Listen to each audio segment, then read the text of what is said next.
Good afternoon and welcome to the December edition of Stock Talk with Manitoba Agriculture. My name is Kristen Bouchard-Teasdale. I'm a livestock specialist out of the Beausejour office. And today I'm joined by Ben Ham, farm management specialist, as well as Aaron Dieterle and Lori Forbes working behind the scenes, our client service specialist. Thanks so much, gals. Without you, we can't do these, as well as Juanita Kopp, our beef specialist out of Beausejour. Today's agenda, we are going to be going over a few programming updates to start, and then Ben will get into his presentation on AgriStability, titled AgriStability in Action, Discover the Key to Understanding the Program. So hopefully we're all understanding a program that can be pretty confusing at the end of Ben's talk. As well as Chewing the Cud session, Livestock and Forage Q&A, where we're hoping that folks can pop some questions into the chat for us, and Juanita and I'll be able to answer those to the best of our ability. The Forage and Livestock team is working on a winter feed and water survey, and this is going to complement some of the results that we obtained from the pasture and water forage survey that we've done in 2024 and 2025. So what we're asking is for cooperators who are interested, you would submit a basic forage test in order to receive a complementary analysis on your primary winter water source, as well as to get a trace mineral package analysis added to that basic forage analysis test. So the forages are all analyzed at essential testing, and that basic forage test is the 2FF. It generally costs around $70. And so the trace mineral analysis that we'll be adding on is about a $40 value. I find it really helpful. We're analyzing nutrients that we don't typically look at when we ask for that basic analysis. And so we'll be able to see copper and manganese levels, as well as molybdenum and sulfur. It's cool because we can see what we have in terms of trace minerals in our forages, but also look at any potential antagonistic reactions that might be occurring due to, let's say, sulfur levels in both our feed and our water. So if you're interested, please contact our 1-800 number. There are limited spots in each region. So, and also given the time of year, it's good to get those results now so we can formulate rations. Beef and Forage Days will be held on January 13th, 14th, and 15th in 2026 at Ericsdale, Austin, and Roblin as locations. We've got a great agenda, I think, in the works. We'll be opening with pasture and forage water quality results from 2024 and 2025, like I just mentioned. Cattle market update with Rick Wright. We're bringing in Christine O'Reilly, the provincial forage specialist in Ontario, and she's going to do a presentation titled From Grass to Graze, Getting the Most from Every Mouthful, as well as Beyond the Breeding Soundness Exam, Understanding Bull Subfertility in the Herd with Colin Palmer, specifically at the Ericsdale location. He was unable to do all locations given his teaching schedule, but we will be recording those talks and having them available on our website so that they're accessible to everyone across the province. For more information and to pre-register, which is required for both the Ericsdale and Roblin locations so that we're able to provide a meal for everybody, please call our 1-800 number. And if you have any questions about the Austin location, the 204-239 number there at the bottom of the screen.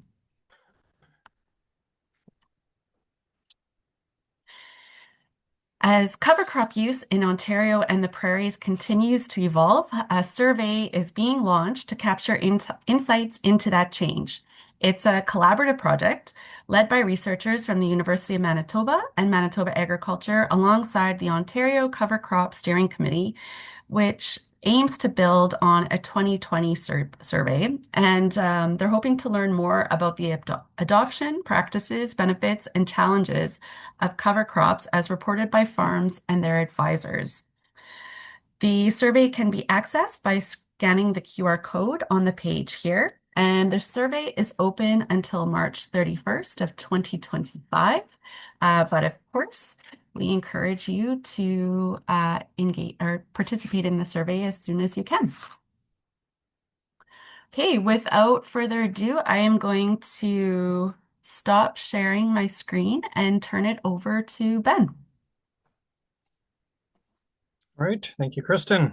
I'm just going to see if I can get my screen up here. Yeah.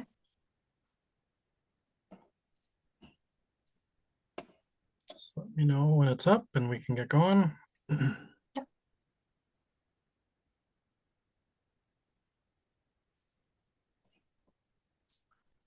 take a few seconds here.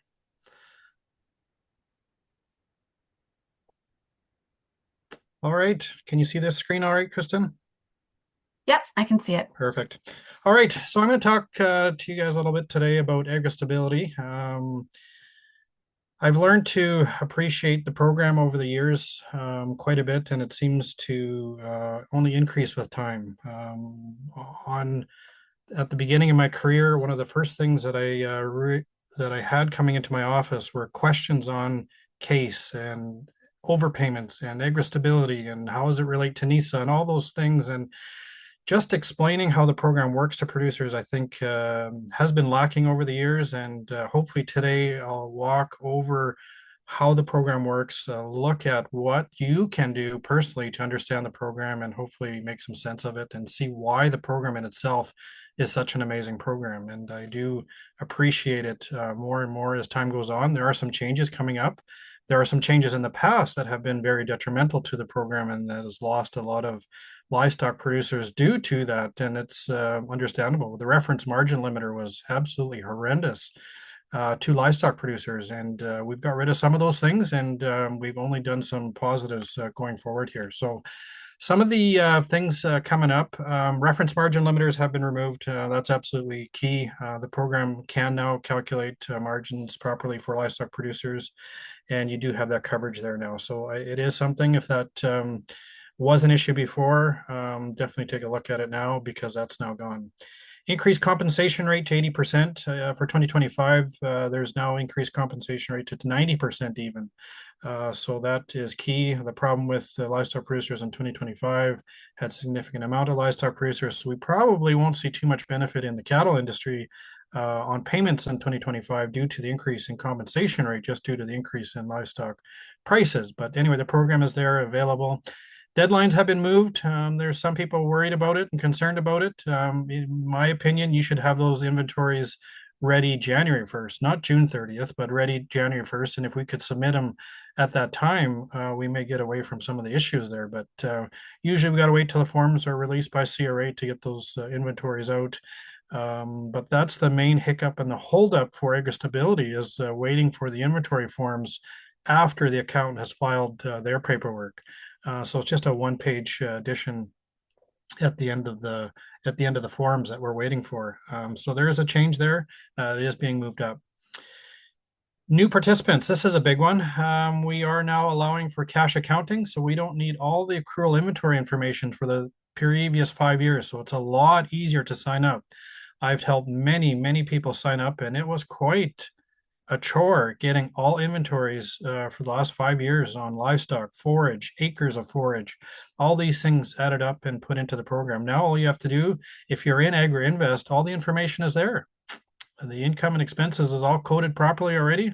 And all you have to do is sign up and do the inventories for the program year that you do have. So that's a huge benefit. And you can now opt in for a cash accounting or accrual accounting, whichever works best for you. And, in my case, I do still prefer accrual accounting, but at some points, the cash accounting over the history is a lot easier. But if you do have the accrual information, it could actually be a positive to go back to the accrual side. So it is a bit confusing there. It's supposed to be something that's going to make it easier, but now we have everybody asking, should I go to cash? Because they're sending out reminders that you can do that. And again, that was designed for ease of participation, not necessarily for people to go from cash or accrual to cash. In 2008, I spent hours and hours working with producers with the modified accrual accounting options to get them to accrual, which only benefited their margin. That's why we did it. And now we've come full circle, them asking if they should go to cash. So some confusing things there. But again, if you just use it for people signing up as new participants, then it's all okay. So what is AgriStability? It's a margin-based program. It's looking at income, allowable income minus allowable expenses, comparing that now to the previous 5 years. It's that simple. Allowable expenses are things like fuel, fertilizer, seed, arm's length labor, but does not include capital costs such as land and equipment. And there is some talk of including some additional expenses, and we'll see where that all goes, but there is some talk of changing the program slightly to include some more of those additional costs.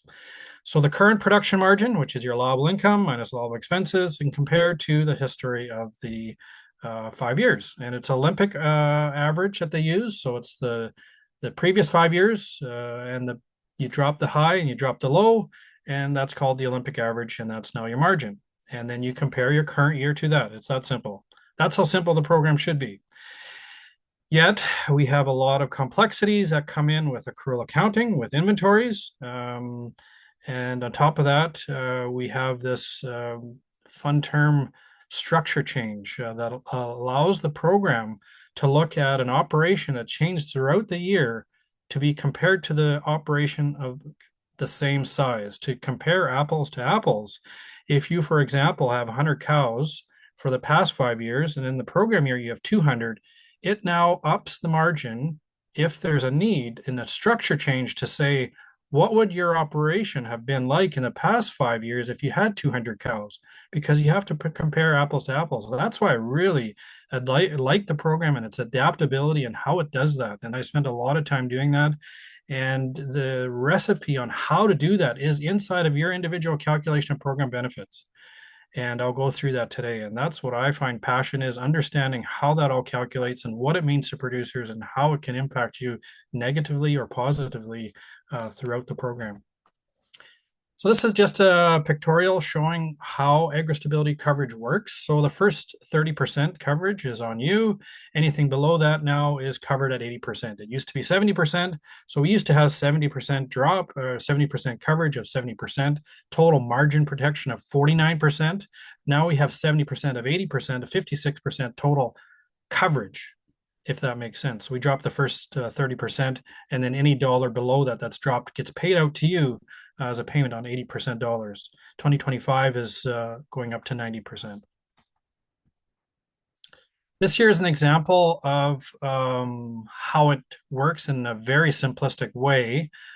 Here we have allowable income, example one. That's the reference year's allowable income. So it's already averaged the previous 5 years and used it as allowable income here. So here they have allowable income in example one of 550,000, average allowable expenses of 300,000 to give you a reference margin of 250,000. 70% of that, your payment trigger level is 175. If your program year margin is 80,000, the decline is 95,000 times 80%, your payment here is $76,000. So that's how simple it is.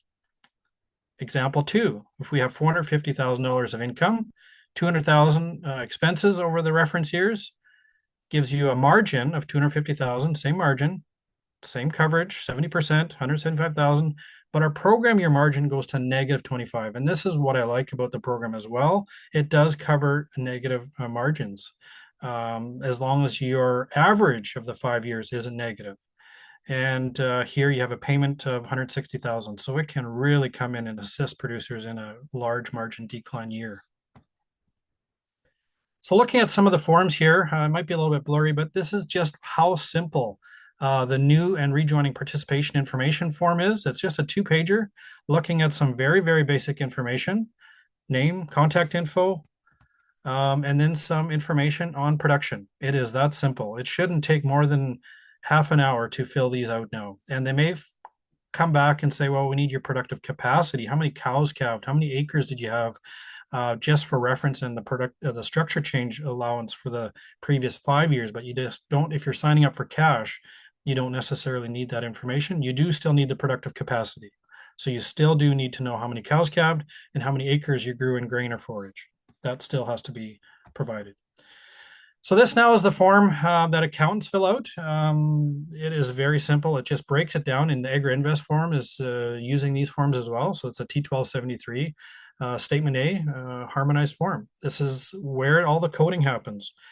This is where all of the commodity sales and program payments are tallied right here. Other farm income is put off to the side as non-allowable income. Some of them typically over the years can or cannot be added due to what type of farm income is there, but they'll reach out to you and verify some of those. But allowable income is commodity sales. And in the livestock world, any cow sales, forage sales, grain sales would be included there. Commodity purchases, bulls, things like that that you do buy, prepared feed, things like that go into this category here. And then we have the allowable expense section. And then that's it. That's how simple AgriStability is. It's going to compare those three things. The non-allowable expenses has nothing to do with AgriStability and doesn't come into the calculation. There is talk of, again, including some of these additional ones, but we haven't heard any details as to which ones and why and when they'll be included.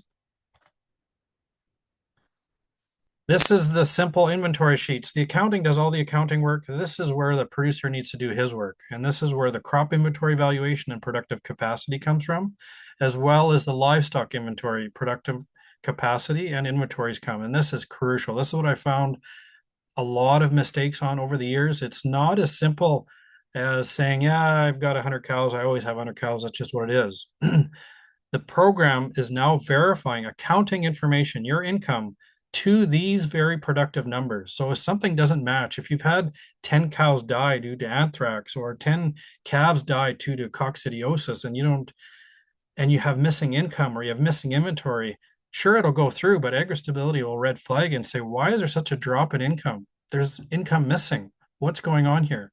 And it's just the program just needing verification as to what happened there. And that's where I find a lot of stress gets put on producers because they think they've maybe done something wrong.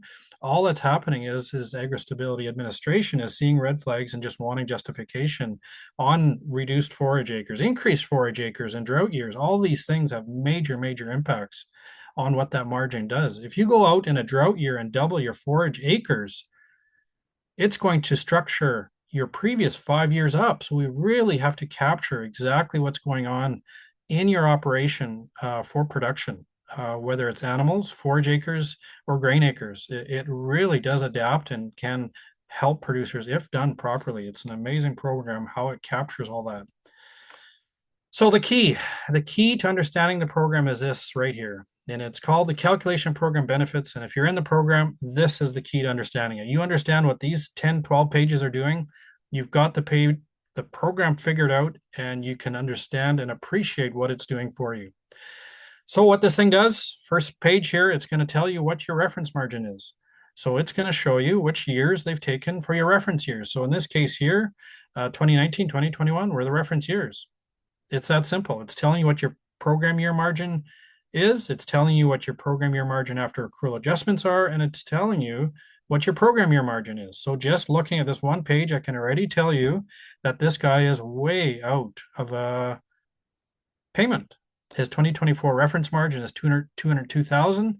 His program year margin is 351,000. So he's $151,000 out of the money before he can even think of having a margin decline.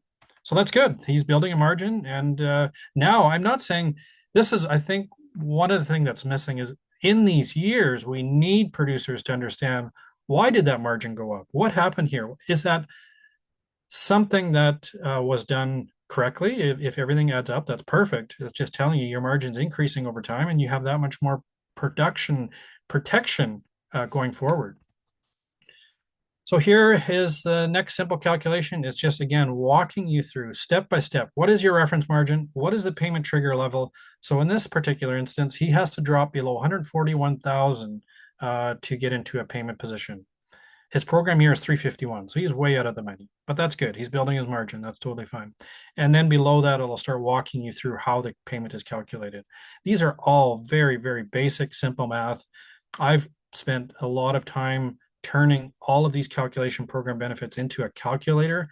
And when you can start doing that with structure change and things like that, it really is empowering just understanding how these calculations are made. It's so, so simple. So this is a review of what is going on in a particular year. So in this case, we're looking at 2024. I don't have any 2025 info yet. So this is 2024. This is his allowable income. It breaks it all down. I look at these over and over and over again for producers. And I find these so fascinating. It just tells me in an instant, in an hour, I can have so many questions just asking, what happened here? Why do you have no fuel this year? Why do you have so much fuel this year? All these different things show up right here. And this is just telling you this is what 2024 was, showing you all of the allowable income, showing you all of the allowable expenses, all broke down. There is nothing here but simplicity. It's breaking it down now. What is your production margin? What is your accrual and decrease? Right away, I'd ask here, why is there such a decrease in crop inventory on the bottom? And just start understanding what's going on here. And most likely it's okay, but we just got to verify. That's a large number, and I just like to see and ask why. And so it should you as a producer just verify that the information is correct. This is the one I find the most fascinating because it's doing this now for the last 5 years. I can go through this on any producer's farm and just spend hours on this, looking at all the different variables and looking at what happened to the farm. It just tells me everything he's done in his operation, and it tells the producer himself what he's done. So it breaks down very simplistically allowable income for the last 5 years minus all of those allowable expenses. And as a producer that's not in the program, he can simply do this. He can put this in an Excel sheet or write it down by hand, take his last 5 years out, write down what the allowable income is, subtract the allowable expenses, and that's your margin. You can do that all on your own. It may not be accurate because you might have some structure changes, but if you've always had 200 cows or 100 cows and 500 acres of forage, it should be very close to accurate. And you can do these calculations right at home before you even apply and see how the program will protect you and what variable inside of here has to change to allow for payments. And it's just so fascinating to see all of this in one page. And it tells you all of the reference margins, allowable income minus allowable expenses for the last 5 years. It tells you all of the different accrual adjustments that's happened on the crop inventory side, livestock inventory side, whether you've had large purchase inputs at the year ends, things like that. It tells you what your production margin is after a structure change, before a structure change, and from there, calculate your margin. This is everything. Once you understand this page, you've got the program figured out. The next biggest thing in forage and livestock inventories and producers that are in the program is inventory valuations. And one of the terms we need to familiarize ourselves with is published or unpublished. Published commodities have a value published for you and they tell you what the price is.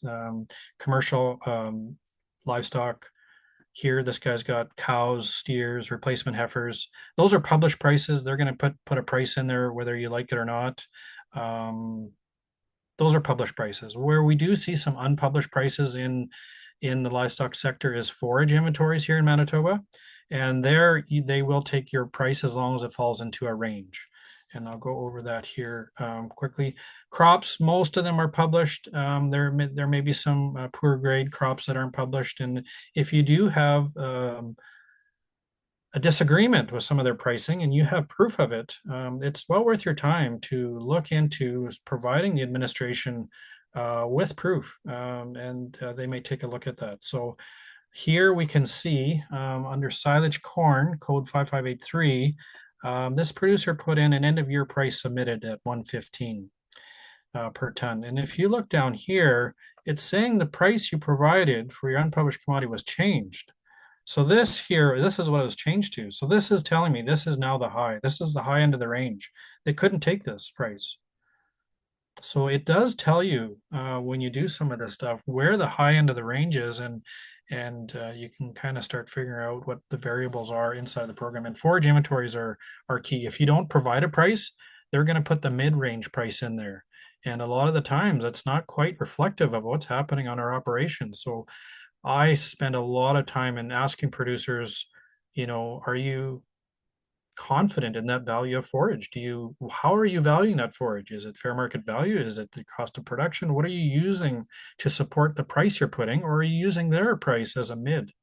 That's just how the program works, and I find that quite fascinating to look at those values and see what it can do for your margin. The next one, and this is where it gets a little bit more complicated. We use structure change and the importance of productive capacity. So in the livestock world, where productive capacity is going to be cows that calved, animals we background, forage acres, and crop acres. And then what it does is it asks you for um, the productive unit, and then it gives you BPU, production benchmark unit, and that's the variable it uses now to calculate a structure change.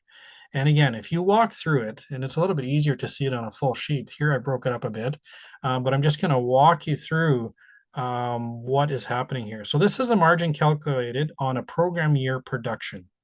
So this is basing his margin on what his program year production was.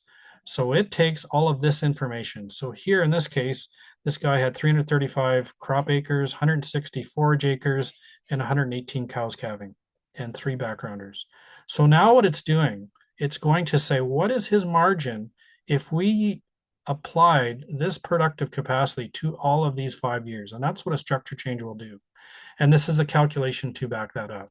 So this is saying what that margin will be using the BPU values that you've got. This is what the benchmark margin is for that program year farm size. Now it does the opposite here. It's going to calculate the reference margin using your reference years. So what his reference productive capacity multiplied by his productive capacity and the BPU of that year, what is that value now? And if it is higher than 10%, a structure change is applied. That's how simple it is. And it's just straight math. If you walk through it and turn it in an Excel spreadsheet, it's fascinating to see how this all works. And I spent time trying to figure out exactly what it's doing. And in this case here, it's showing you that there was 20%. So there's a structure change that was applied. If there wasn't, it would only be $167,000 margin.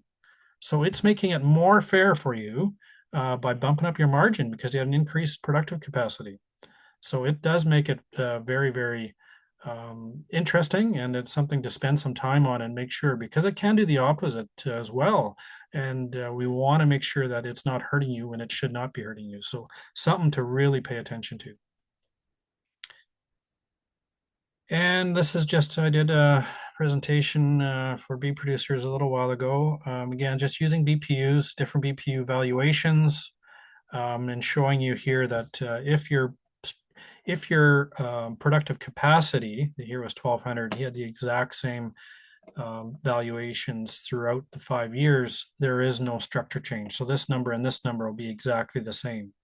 So this again is a little bit better picture of how it's calculating when there is a structure change or when there's not and how it's doing it. And I find that so fascinating. So inventory review, this is where I spend a lot of time as well going through producers when they have questions and concerns about AgriStability. I look at their inventory review, look at the change and that $110,000 in crop inventory question. This explains where and what and how that $110,000 change was happening. So there was a change, significant change in corn silage. I'd take a look and I'd ask them, are you sure that's right? What happened here? And they say yes or no. The same thing, line by line, we go through this and verify each one of those valuations. And there are some significant changes here that are happening. So just verify, and I do a lot of this kind of work, looking at this and talking to producers about the valuations of pure breed. This is an unpublished value. Pure breeding herd is treated a little bit differently. We have a different calculation that's done. It's not Q2 times P2 minus Q1 times P1. It's just looking at the year-end valuation minus this minus the year-end valuation. So Q1 minus Q2 minus Q1 times P2. So they call that P2 pricing, and we do see that in the breeding herd. And it is just interesting to see if that calculation is making an impact. And in some cases here, we have $100,000 difference. And they're just subtracting this number from this number, multiplying it by this number. And look at the valuation changes.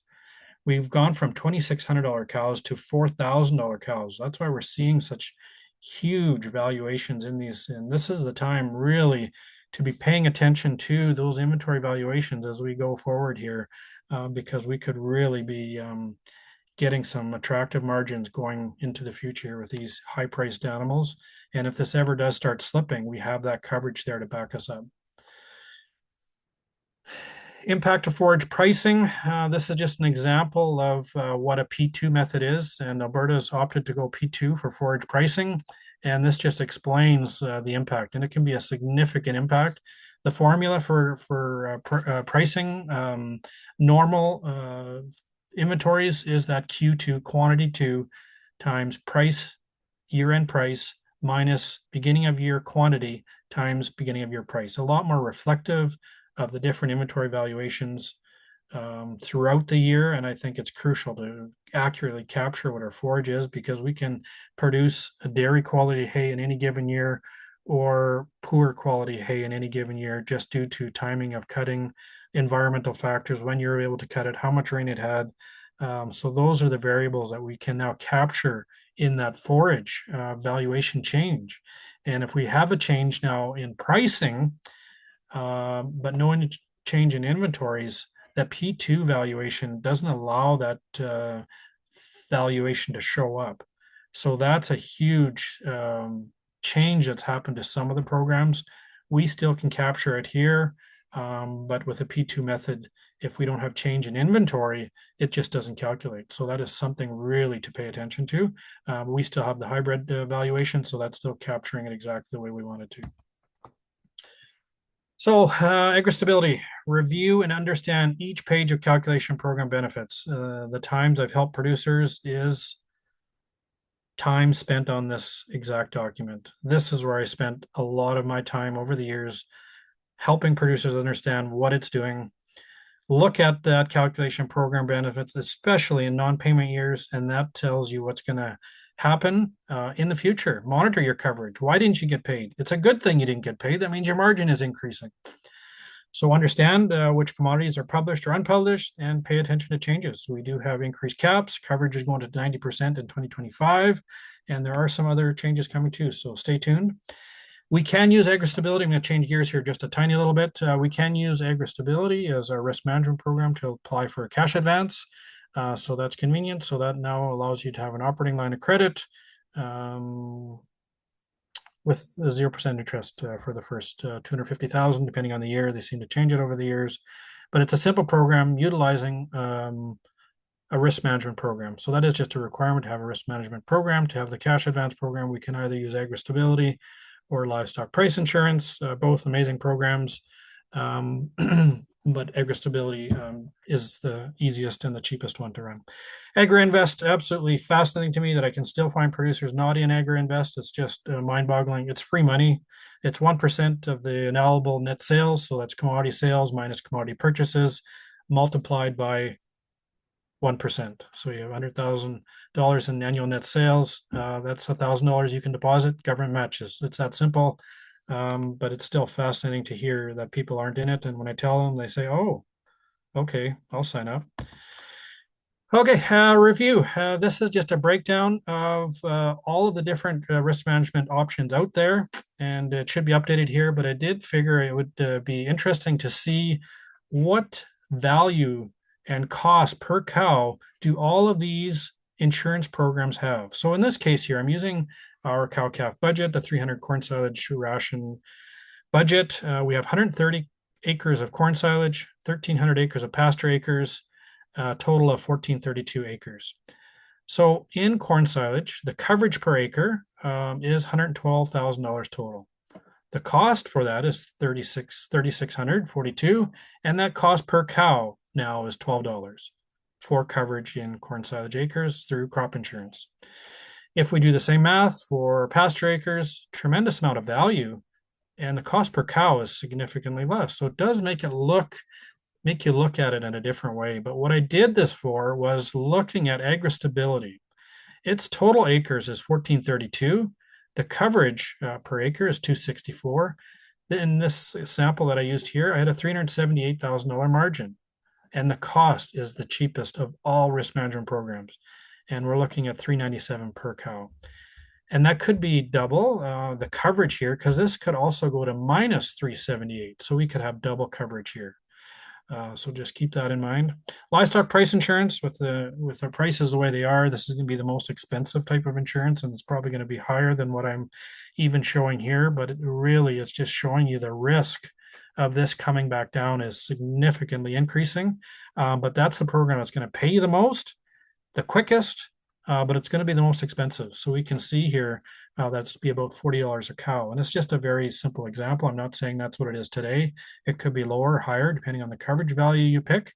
But it's just identifying all of these different costs in a different way. And I'd like to do this again and just update on a per acre as well to see what all of these numbers are on top of the value and cost per cow and the coverage per cow calculated here. So the cost to insure all areas about 2.5%. I would look at all of these tools to help minimize risk. We are at the peak here. I don't know how much higher this thing can go. Look at protecting future profitability by looking at as many of these risk management programs as you can. So manage risk, take out the risk with all of the options, agri insurance, forage and pasture, livestock price insurance. We got to look at it. We're at the peak. It's going to be expensive, I know, but it's going to guarantee some absolutely crazy values that we're used to seeing now. $6 calves. I mean, when the price insurance came out in 2024, I bought all of my policy. I was so happy with $4 calves. We settled at 650, 680, but I still did not regret my purchase of $4 calves February 1st. I will be doing the exact same thing February 1st, coming up here 2026. It's so risky out there. There's so many variables bombarding us all the time. Lock in that price if you can.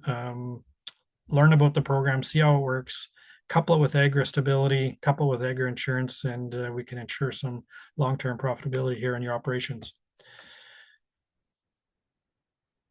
And taxes. Hopefully, you guys have all looked at year-end information. With this increase in pricing, we could have some people surprised about taxes owing. If we have profitability of $1,000 to $1,500 per calf, and we have 100 calves, that's now $150,000 extra profitability that CRA is wanting their hands on. So make sure that you're doing some strategic tax planning and make sure that you're doing it for the long-term benefit of your business, and just make sure that you're talking about it, because you could be hit with a big tax bill if you just do nothing. So take a look at that. That's my message for today. My contact info is here on this last page. Happy to reach out and chat with anyone. I'm always eager to chat AgriStability. So with that, I'll take any questions. Hey, there is a question here, Ben. When missing the deadline the previous year for sending in the AgriStability info, I would have to just reapply as a new producer? Yeah, that's a loaded question. It all depends what is missing. Most likely, if you pay your fee and enrollment notice for 2026, they'll just ask for the information. But if there's enough missing, then yeah, just use the new and rejoining participation form, and they're still going to ask you for the information that's missing, but that just guarantees you're in it, and that's how I would look at it.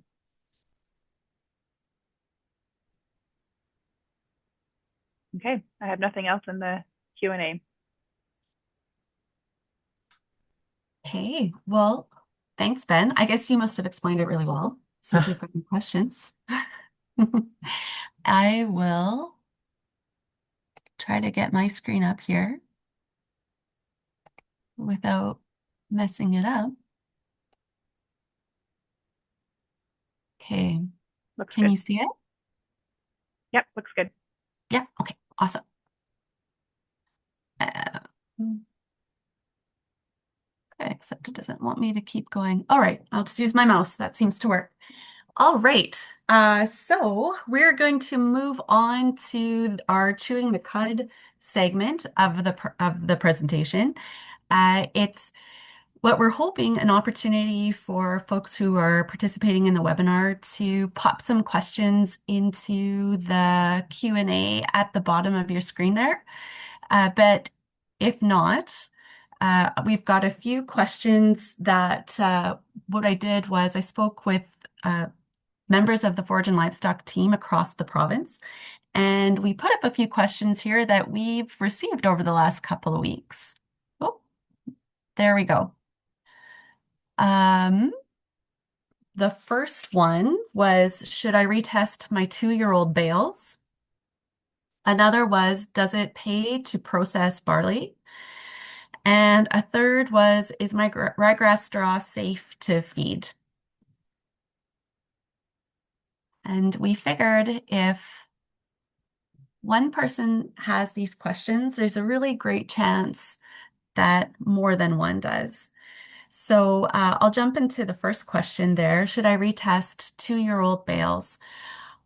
There is quite a lot of carryover feed this winter, which is great because, a lot of different parts of the province endured some pretty extreme moisture challenges this summer. And because we had really high productivity the year before in 2024, those bales are what some farms are really banking on getting them through the winter. Uh, Now, we may have tested them in 2024, and we look at those tests and think, is it really necessary to do another one? It's $70. But the answer to that is absolutely yes. So when our hay is carried over the course of the winter, our bales weather. And when they weather, they're losing not only weight, but quality. The extent of the weathering is going to be dependent on a lot of different factors, including the weather itself. So if the weather is mild, and if we're seeing several freeze-thaw cycles, or if the bales have been subjected to a significant amount of rain, we're going to see the effect on bale quality be much more than if perhaps we've stayed dry and cold. And we notice that as these bales age, they start to kind of slouch down. And as they slouch down and sink down, we increase the amount of surface area that's exposed to the ground, where they're able to wick up more moisture and just contribute to the spoilage. So um, that is definitely going to be a big factor. The way that we made the bales is going to contribute to spoilage and weathering as well. So larger bales. We've got a smaller amount of surface area that's being exposed to moisture into the ground. And so majority of the content of that bale is packed in the inside where it's going to stay nice and safe. So if we're looking at the picture on the screen here, our 6-foot round bale is, if 4 inches of the outside of it are weathered, 20% of our material of that bale would be compromised. Whereas with a 5-foot round, because it's smaller, we're looking at 25% of the overall material of the bale being exposed to the weathering. So it does make a difference. If those bales are made and they're fairly dense, that's going to help them stand up against the weathering. If we're using net wrap over twine, it helps the bales to shed the moisture, the rain and whatnot. So that's also been quite helpful.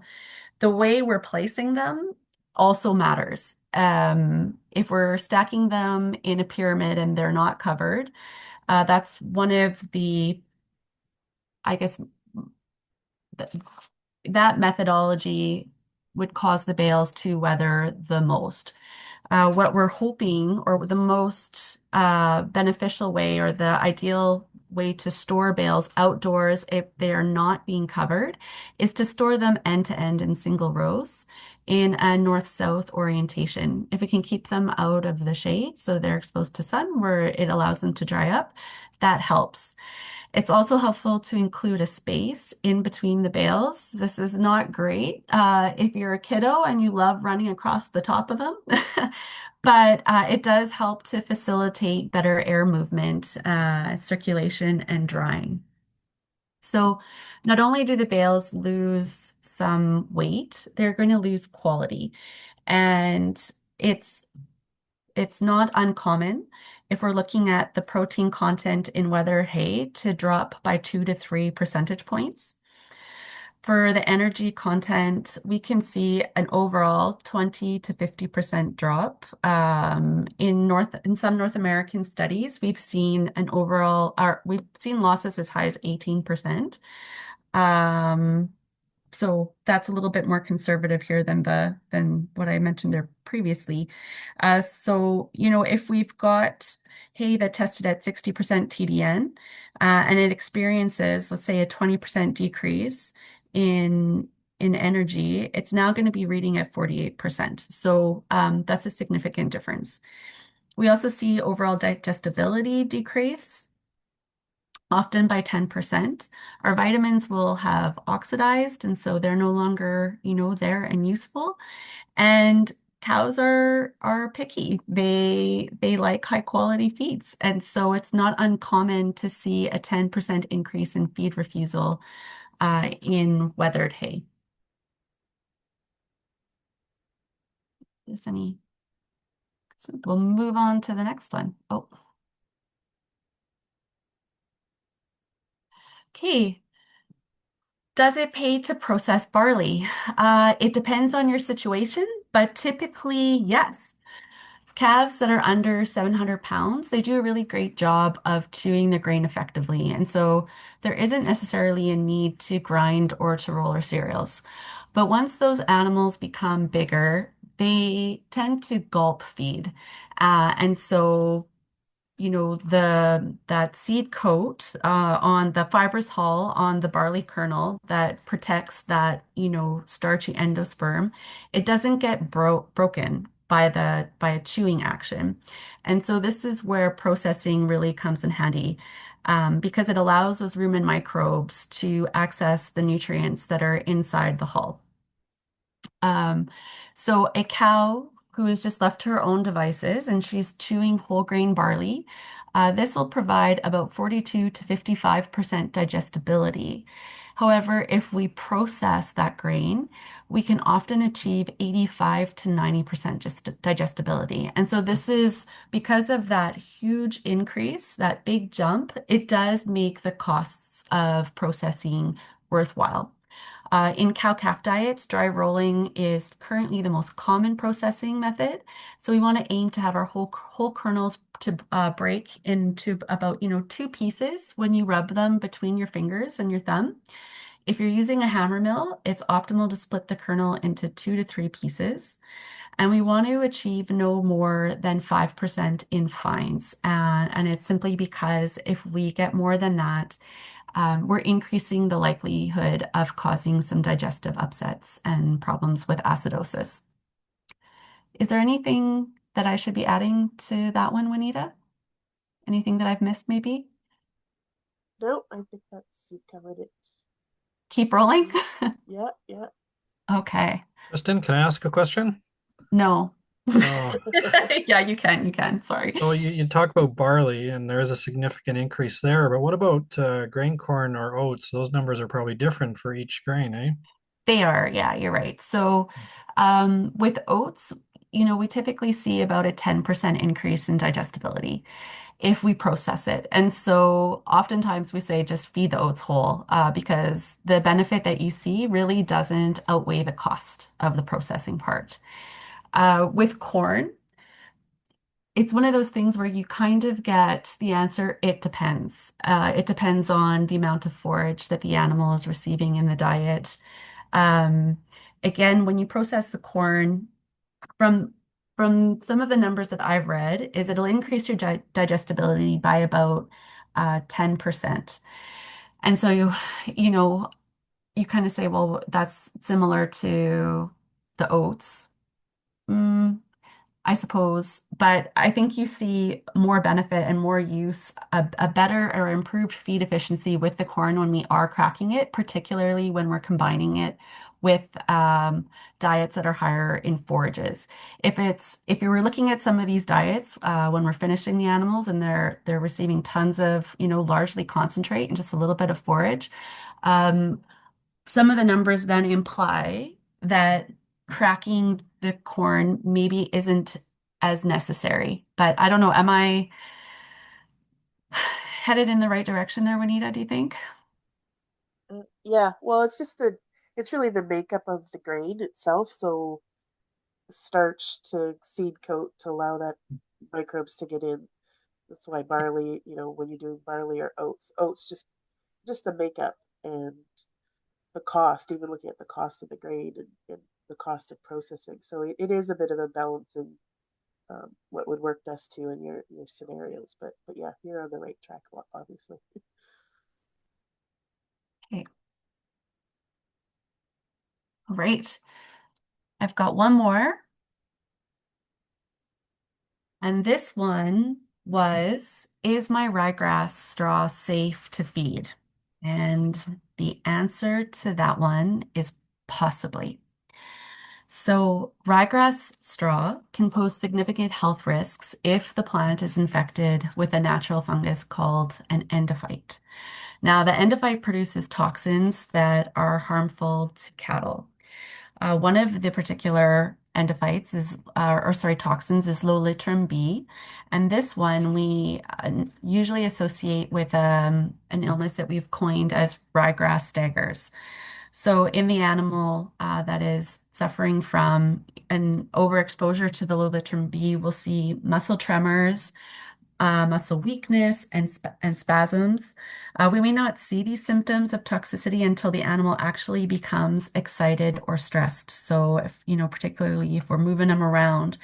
And so when that animal tries to run, we'll see some trembling and severe incoordination, and they may even fall down. Now, our critters usually need to consume an infected perennial ryegrass for about 7 to 14 days before these symptoms really become apparent. And once we remove that feed that's containing the toxins, the symptoms should subside within 2 to 3 days post removal, but it could persist for as long as 2 weeks. The other toxin that we're really concerned with is ergovaline, and that one we associate with uh, fescue foot. So ergovaline is a vasoconstrictor. It constricts your blood vessels and it reduces blood circulation to the outer parts of the animal's body. So animals who are exposed to feed containing ergovaline, they typically will have some difficulties with regulating body temperatures. This one becomes really apparent in the summer. They'll be, just having a terrible time with the heat. Um, Animals that are exposed to high levels of ergovaline, they also, they could have like a shaggy looking hair coat. They have a poor performance if we're just looking at maybe subclinical symptoms, poor reproductive capacity, and lower average daily gains. But if we're looking at a more acute version of the toxicity, uh, we naturally associate it with that that fescue foot of where our extremities are characterized by gangrene or tissue death in the legs and as well as the ears and tails. So our animals can become lame.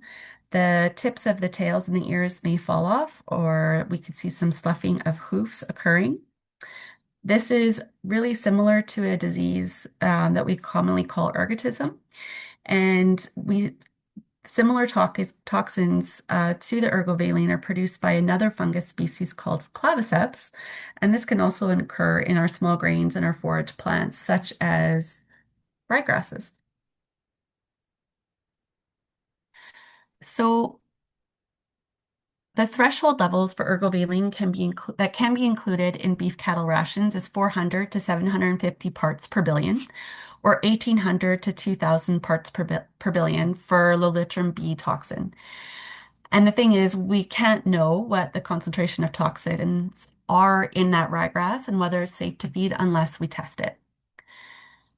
To do that, we need to send those samples out of province.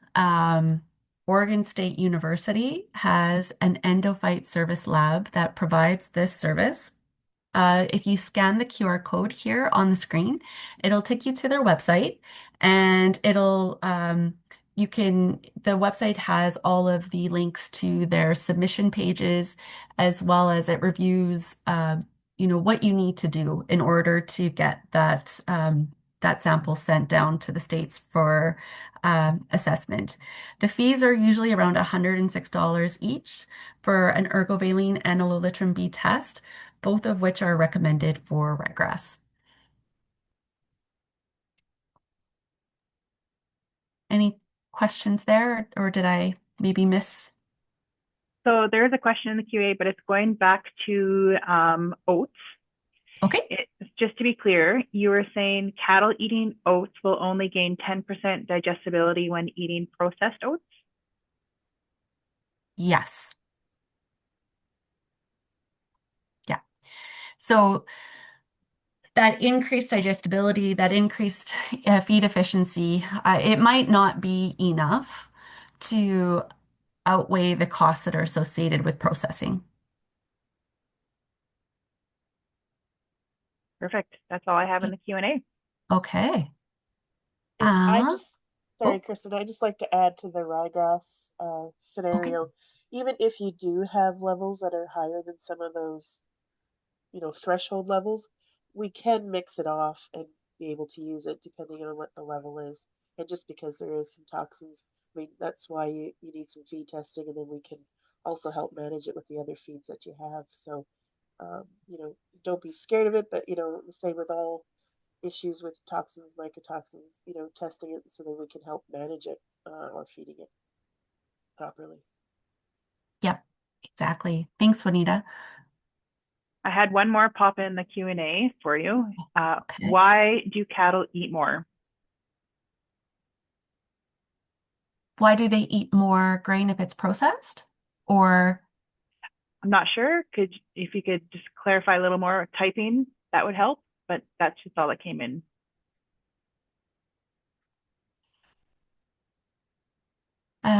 well, weather can affect the amount of dry matter intake. So when we see the temperatures start to go down, our cattle typically will eat a little bit more to try to compensate for those energy demands that are now on their body. Um, I have more I think clarity here for you, oh, do Kristen. you? Okay. Yeah. Why do cattle like to eat more cereal straw when it is 2 years old? Okay. Juanita, do you got I this? Yeah, yeah. Um, 2-year-old straw. What we find is sometimes they won't eat it the first year it's rolled up, but after a year or two, what happens is there's a very slow growing mold, fungus, whatever you want to name it, but it tends to break down some of that cell wall in that straw. Of course, straw is a lot of very undigestible matter. And so we find that as that straw breaks down from that growth of the fungus, it tends to help release some of it. Digestibility may be changed, or just the flavor might be changed. And I know that it sounds kind of different, but we've seen that with 2-year-old straw. They've done some feeding trials looking at when it's just rolled up and when it's a couple of years old. It just, I guess, the quick and easy question is it just tastes better to the cows after a couple of years it's been stored. But it does have. They've looked at this fungal growth that helps to release some of that cell contents and also just improve the palatability.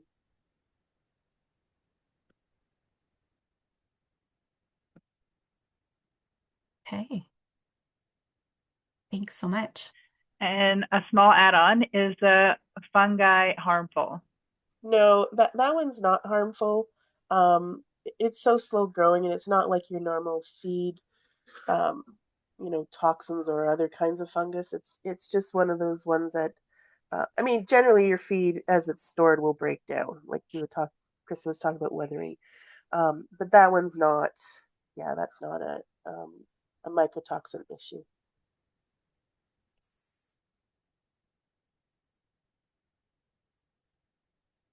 Okay. Do we have any more? That is all that I see so far. Okay, this is great. We've got some more questions this time. So, if you think of any questions over the course of the next couple of weeks, please fire us an email, give us a call, and we'd be happy to answer those and include them in the next Stock Talk. So, speaking of which, our next Stock Talk webinar is January 8th at 12:30 to 1:30 p.m. At which point we'll be reviewing programming updates our first presentation, what we had planned for you, just actually recently fell through. So I apologize. Such is life. These things happen. And so I'm selling it to you as a surprise presentation. We're going to embrace spontaneity in 2026, but I do promise to have a something of a good quality, interesting presentation to kick off the Stock Talk. And Erin always sends updates out to everybody that's participating the week before.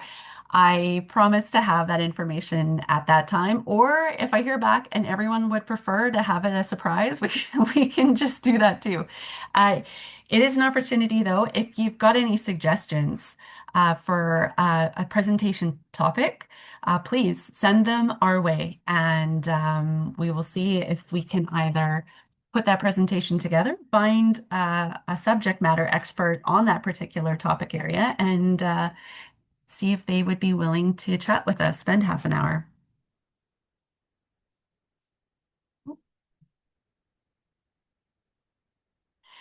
If you have any questions regarding programming, feed and water testing, ration formulation, or any other matters that are related to beef cattle production, please do not hesitate to contact the Manitoba Agriculture, Livestock, and Forage Extension staff, which includes Cindy Jack out of the Portage office and Elizabeth Nurnberg in Roblin.